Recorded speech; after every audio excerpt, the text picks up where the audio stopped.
We remember our veterans in our prayers and in our thoughts, and frequently we visit their grave sites, leaving flowers, candles, and gifts of remembrance.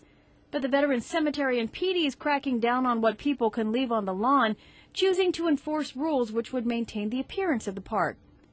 Veterans complained to the Pacific News Center that they would place flowers on the graves of their loved ones, only to come back and find that the flowers have been removed. They've been told the flowers are removed in order for the lawn to be mowed, and that job is done by the Department of Corrections inmates. Veterans Affairs Director Fred Guffigan says that the signs are posted at the gates advising visitors of the rules.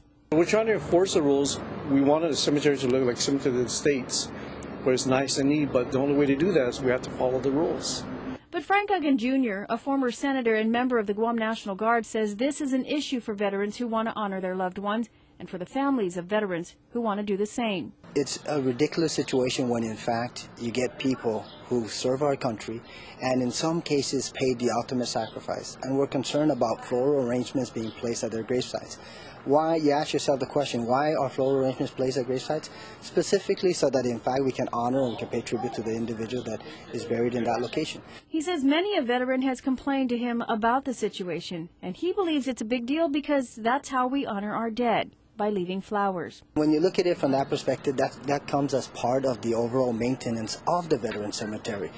These are individuals, like I said a little earlier, who paid the ultimate sacrifice in many cases and who have served our men and women or served our country and preserved our freedom. And I think that just giving them that additional respect and that additional courtesy is all that the veterans have requested and are insisting on. Now, Guffigan says they have staff on site providing maintenance to the facility, and every other week the lawn is mowed.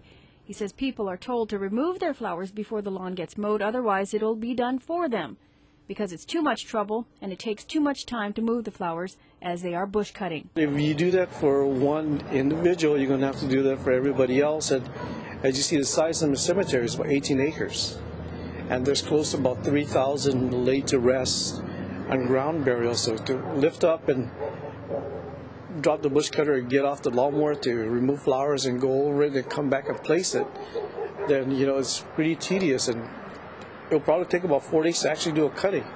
And when you're done, then you have to start all over again in another section. Guffigan says he has received complaints as well from veterans about the policy, but they will continue to enforce these rules. He says what families can do in the meantime is place the flowers on Tuesdays after the lawn is mowed and then remove them on Sunday evenings. Otherwise, the flowers will be discarded.